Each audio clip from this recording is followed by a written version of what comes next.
Hello, everyone, and welcome to the Sick and Tired Pod. I'm your host, Mel, and I am so glad you're here. This is the show where we have honest conversations with those who are chronically ill, disabled, and/or neurodivergent. My guest today is Michelle Steiner. Michelle lives with an invisible disability, dyscalculia. From the start, many people have told her she couldn't go to college, get her bachelor's degree, get published, or have the job she wanted. She's been able to do all of that and more. Michelle graduated from Slippery Rock University with a bachelor's in community programming. She has articles published on The Mighty and more than half a dozen other publications. Her photographs are featured in World Gathering Independent and Work Ready. She works as a paraeducator in a school with students with disabilities. She lives in Pennsylvania with her husband and 2 cats. You can find her at her blog, michellesmission.com. In today's conversation, we'll be talking about how living with a disability has impacted Michelle's life, her blog, Michelle's Mission, and her new children's book about dyscalculia. So whether you're listening on your morning commute, taking a walk, or relaxing at home, thanks for spending some time with us. Now let's welcome Michelle to the pod. It's great to have you here. It's good to be here today. I'm excited to have this conversation. I am so curious how you found me on the World Wide Web, or I guess an app. How did you find me? I found you on a podcast group, I believe on Facebook. Really? I don't remember posting in Or there. it might have been online, or it might have been on Instagram. Yeah. I know for sure I I've think that's been where I more found so you. I on might Instagram. have been on Instagram. My apologies. No, that's okay. I've done my research on you, and I know you are a podcast whiz at this point. You've done so many. I was looking at your website, and first of all, my immediate reaction was how? Number one, because you seem to do it all. You seem to do it all from your blog. You have a blog on your website. You do photography. I believe you write books, and you're a speaker, and you're a paraeducator, I believe. Is that correct? That's correct. Girl, how do you do all that? I could never. I'm jealous. Not in a way of like, how do you do it? Like you couldn't, just like the energy that it must take. I think one of the big things with me is I'm following what my passions are. So for me, it is work, but it is also what I love to do. And I have that fulfillment with that. It is busy, but I also have to really plan for things and stick to a lot of that. Also, I'm off for the summer for working with students, but soon I'll be going back in. And yeah, it's a lot, but it's definitely what I love doing. So it doesn't always feel like work to me. I totally agree. I'm autistic, and I kind of pieced together about a year ago that I cannot operate as a neurotypical, especially when it comes to working. It just doesn't work, and it will never work. The 8 hours a day, 40 hours in person, it just exhausts me and drains me. And I ended up having a seizure because my body freaked out and was like, whoa, this is too much. Honestly, I think you might be who I want to be, because I want to be a writer. I want to write a book. I want to be a speaker. I want to be Michelle. I want to be Michelle when I grow up. You do incredible things, so kudos to you. Thank you. You had just written a book. Do you want to talk a little bit about that? Sure. I have a children's story about a ladybug who could not count her spots. I started with Start to Write, and I published with that. It's a digital copy of the book, and it talks about my character Luna, that's this little ladybug, and she's very curious, and she wants to go to school, and all she wants to be able to do is count and learn, and she can't do that. And when she gets to school, she has even more difficulties with math. And the school finds out she has dyscalculia. She learns in that book how to count, and it goes through that experience of that ladybug. And a lot of my inspiration for writing that book has been my experience. I have dyscalculia. I have visual perception and limited hand dexterity. But the one thing when I was growing up and I was in school and I was diagnosed very early on in kindergarten, I did not know anybody that had a math disability. Everybody else in my class struggled with reading, even in the learning support room. Other ones might have had behavior issues. We even had some students that didn't have a learning disability, but they were just thrown in the classroom at that point. And I just really struggled to identify a lot with that, especially as a young child and not really knowing what was out there. I want to make sure that people can understand that, especially young children, what dyscalculia is. Yeah, for sure. Is this your first book? Yes, it's my Your first first children's book? book that is my first children's book. And it also is my first book of my own. I have a few other anthologies. In fact, I have one that's coming out on the 14th that I'm a part of with other people's stories. That's so So exciting. it's very exciting with that. And I've been published in some magazines and of course with the blog. But this is my first book that is mine, and it's Aww. definitely a learning experience through that. And you said it's an online book only, so people can purchase it online? Yes, right now it's on Start to Write, and there's another link with that, and there's a QR code with it. People can read online for free. I don't have that learning disability, but I am autistic and I kind of self-diagnosed myself. But I always think to myself, if I were younger, if I didn't go 31 years without knowing that that's what I am, and that causes some limitations of mine, because I would always blame myself, there's something wrong with me. Why can't I do this? I'm sure you can relate. I think it's amazing that you Exactly. have this book available for young kids so they can kind of see themselves in it. That understanding is beyond valuable to avoid someone growing up with all these traumatic experiences like I did, but I didn't know it until recently that it wasn't my fault. Do you want to talk about your experience with, I don't want to say it incorrectly, dyscalculia? That's fine. Yep, you got it. My experience began when I was very young. I was diagnosed in kindergarten, but when I was in preschool, my teacher saw that there was some things I was really struggling with in the classroom. But when I got to kindergarten, it was a different story. I was really struggling with counting, tying my shoes, writing my name, and my teacher recommended that I get tested for having a learning disability. And sure enough, I have one. But the interesting part is, whenever they diagnosed me, they knew I had a learning disability in math. And it was really clear when I was 5 or 6 that I was not going to be a mathematician. They knew I had visual perception issues, and they didn't know about the hand dexterity. But the one thing they did know, I wasn't going to be a math whiz, but they didn't call it dyscalculia at that point. In fact, even today, if I look at my evaluation as an adult for having a learning disability, it comes up as specific learning disability in math. And if you look that up, that also said that's what they classify dyscalculia as. And I have every single symptom with that. I'm not able to tell time on the face of a clock. I confuse my right from my left. I have difficulty with how numbers work. My brain gets lost in the steps of a math problem. I can remember when I was just growing up, though, it was really difficult. I wanted to be like every other child. I went to a very small school district where everybody knew each other, and if you were with them, you fit in.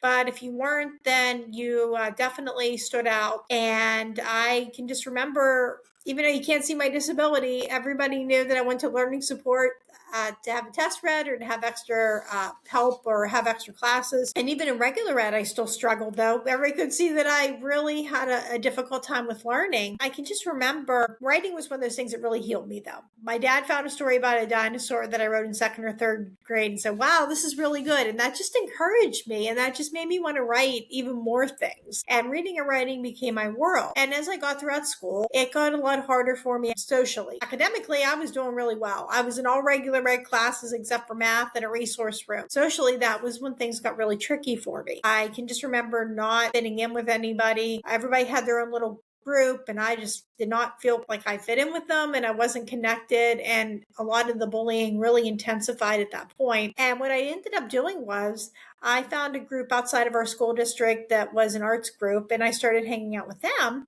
and that really changed a lot. I found other peers that didn't know who I was, and I found some acceptance. I found a writing group for adults as a late teenager. This group encouraged me to write about having a learning disability, but I wasn't having anything of it. I was not having it at all. I wrote some really bad poetry and some other stuff I wouldn't want to share today. They just really encouraged that. What's amazing is they got to see me grow as a writer and a person, and 30 some years later, we still meet once a month to talk about our writing and we're in each other's lives. Wow. That's incredible. Two things stood out to me. Number one, I want to give all the credit to whatever teacher it was that spotted that in you, because I feel like with so many kids, especially girls, it goes unnoticed and you're seen kind of just as a problem and just get it together and you're blamed. I'm really happy for you that you had someone who spotted it and was like, something not right here, because I wish I had that. Right. And I think we're a lot better on sometimes our awareness and also what to look for a lot more in the classroom. Occasionally, though, even today with working with my students, we will get a child that'll come in and we're like, why don't they have some kind of services?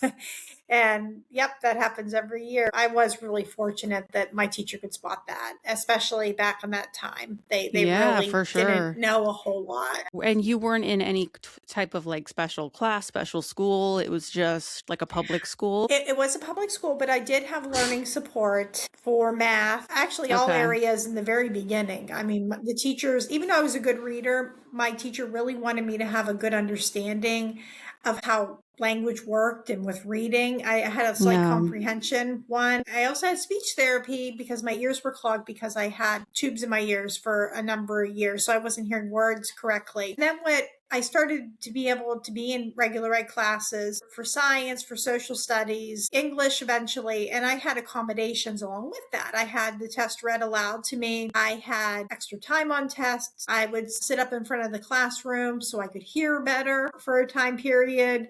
You Those really did services in have place that were support. right. But I also had it where my mom and dad, they were up to setting me up for success in life. Whenever we got to high school, they weren't pushing me into honors classes or college prep courses.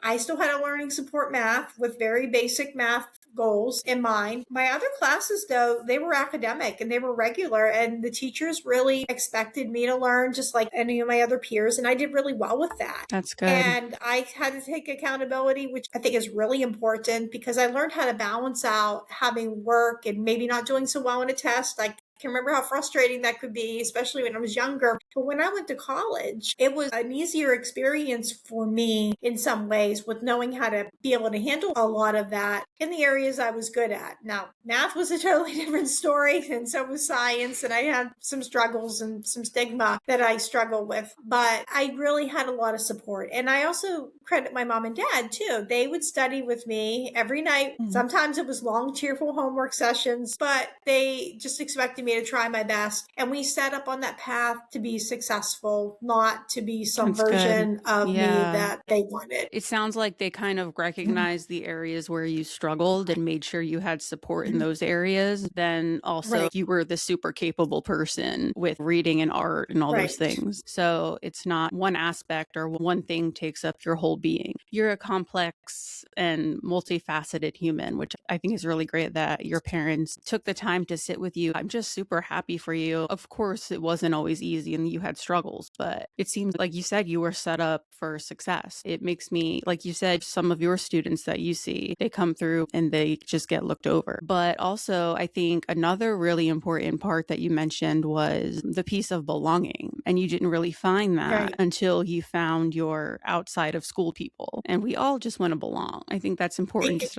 as a human. Exactly. I found my tribe, and it just wasn't with the people I went to school with. I know you do photography and you have some published Right. photography. Yeah, cool. Yes, I do.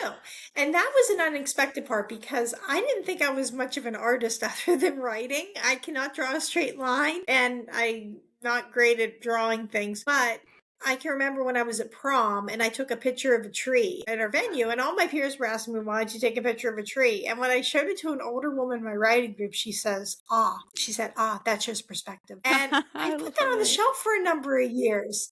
I didn't think I was an artist. I focused on writing. And then I can remember my husband and I were at a family wedding. We stopped at a cemetery and they had these beautiful angel statues. And I took a picture of them. And I had another friend who saw them when I posted them. And she said, wow, these these are amazing. Where were you at? My friend was not into flattery at all. And I thought, well, if she says they're really good, they must be good. And I thought, I'm going to enter them into a photography show. And I entered one piece into the show and I got an honorable mention. I thought, oh, that was a surprise for me. And that encouraged me to just start putting other things into shows. I also started realizing I'm not able to drive because of my disability. And when I go on my walks, I get that chance to take pictures of flowers and things that other people would miss. And I can notice all those details. I started posting a lot of them online and then also getting them published on my blog and then in other magazines. And I thought to myself, rather than being sad that I don't have a ride, if I have a walk, I get a chance to just take all those pictures and notice all those details. And there's so much beauty that I would miss if I was behind the wheel of a car. And then I started realizing with my own life with the disability, so much beauty I almost missed with wanting to be neurotypical. I agree with you 100%. One of my little mantras that I use for myself is different, not deficient. We just do things differently and see things differently. And I do the same thing. I go on walks and I'm also a photographer. One of my quotes that I pulled from myself was that my superpower is observation. And I see things that most people miss, those small moments. Talking to you, it's just fascinating because I feel like we have so much in common. I think I read it in what you submitted or on your website that you're kind of always looking for solutions and not taking no for an answer. If you can't do something, you're going to find a way to do it. Right. And that has been my whole life. I can remember my grandma always told me that no matter what life was going to throw at me, I was going to be able to find a way to do it. I can remember that from a long time ago. And that has really been the key for me having success with having a learning disability. I've had people that have told me, you're not going to be able to go to college. You're not going to be able to get your bachelor's degree. You're going to have limited job choices. And I was able to do all those things and more, but I had to find a way around that. For example, I knew that becoming a certified teacher was not in my best interest. I knew I couldn't pass some of the classes. I knew the certification would be too hard, even to get in the College of Education. But I knew I wanted to work with students. So what I did was I found a program that didn't require that you had to be certified in special ed services or education. It still involved helping people. And I thought, well, I could be a teacher's aide or I could do some other things with that as well. And it really served me. I was able to get my bachelor's and I did very well in the program after that. Community college was a little hard, but I was able to be resourceful there as well. And I found in my life that I have to just focus on how to solve the problem or how to solve what is going on. I can't necessarily fix the whole thing with myself. I can't change that I have a disability. I can't change that there's some things that I can't do or there's some things I struggle with, but I have to look for, well, what can I do? For example, I can't tell time on the face of a clock, so I use my Fitbit. My limited hand dexterity makes it really hard to open things. Yep. Oh, you have your Fitbit? Yep, exactly. I do. Same here. Yeah. That's what I have to do. I can't change that. It's almost like flowers that you grow.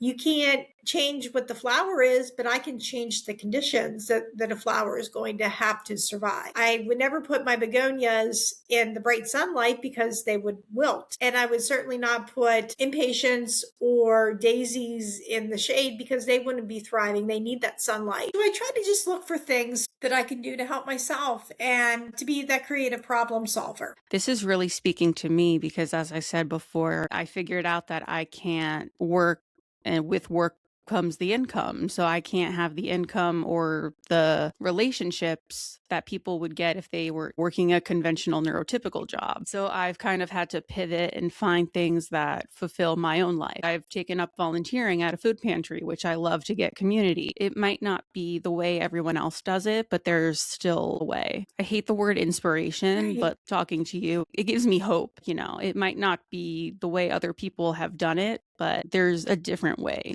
to get to where you want to be. Exactly. And I always say success doesn't always come in the package we expect, but sometimes it comes in something even better. Where can people find you? I know you have your website /blog, michellesmission.com, right? Right.